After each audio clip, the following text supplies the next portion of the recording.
ನಮಸ್ಕಾರ ಎಲ್ಲರಿಗೂ. ನೀವು ನೋಡ್ತಿರುವ ಹಾಗೆ ಈಗ ಈ KSOU ಅಕಾಡೆಮಿಕ್ ಪ್ಲಾಟ್ಫಾರ್ಮ್ನ ಲಾಗಿನ್ ಪೇಜಲ್ಲಿ ಇದ್ದೀರಾ.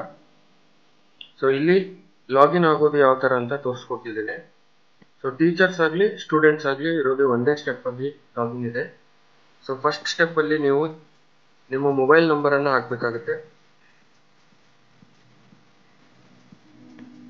ಸೊ ಮೊಬೈಲ್ ನಂಬರ್ ಹಾಕಿದ ತಕ್ಷಣ ಇಲ್ಲಿ ಎರಡು ಆಪ್ಷನ್ ಇದೆ. ಸ್ಟೂಡೆಂಟ್ಸ್ ಇದ್ದರೆ ಸ್ಟೂಡೆಂಟ್ ಮೇಲೆ ಕ್ಲಿಕ್ ಮಾಡಬೇಕು, ಟೀಚರ್ಸ್ ಆದರೆ ಟೀಚರ್ಸ್ ಅಂತ ಸೆಲೆಕ್ಟ್ ಮಾಡಬೇಕು. ಸೊ ಅದಾದ ನಂತರ ಸೆಂಡ್ OTP ಮೇಲೆ ಕ್ಲಿಕ್ ಮಾಡಬೇಕಾಗುತ್ತೆ.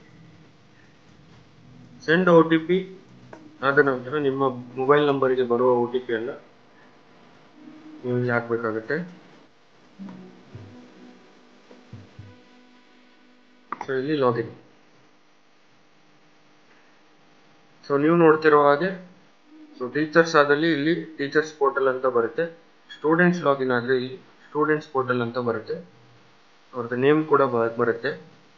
ಸೊ ಈ ಥರ ಎಲ್ಲರೂ ತಮ್ಮ ರಿಜಿಸ್ಟರ್ಡ್ ಮೊಬೈಲ್ ನಂಬರಿಂದ ಲಾಗಿನ್ ಆಗ್ಬೋದು. ಇಲ್ಲಿ ಒಂದು ನೋಟ್ ಏನಂತಂದ್ರೆ, ಸ್ಟೂಡೆಂಟ್ಸ್ಗಳು ತಾವು ಅಡ್ಮಿಷನ್ನಲ್ಲಿ ಕೊಟ್ಟಿರುವಂಥ ನಂಬರ್, ಅಡ್ಮಿಷನ್ ಆಗುವ ಟೈಮಲ್ಲಿ ಏನು ನಂಬರ್ ಕೊಟ್ಟಿರ್ತೀರ ಸೊ ಆ ನಂಬರ್ ಮಾತ್ರ ರಿಜಿಸ್ಟರ್ಡ್ ಇರುತ್ತೆ. ಅದೇ ನಂಬರಿಂದ ಲಾಗಿನ್ ಆಗಬೇಕು. ಇಲ್ಲವಾದಲ್ಲಿ ನಿಮಗೆ ಟೆಕ್ ಸಪೋರ್ಟ್ ಟೀಮಿಂದ ಸಪೋರ್ಟ್ ಇರುತ್ತೆ. ಸೊ ತಾವು ಕಾಲ್ ಮಾಡಿಕೊಂಡು ಅದನ್ನು ಚೇಂಜ್ ಮಾಡಿಸ್ಬೋದು. ಧನ್ಯವಾದ.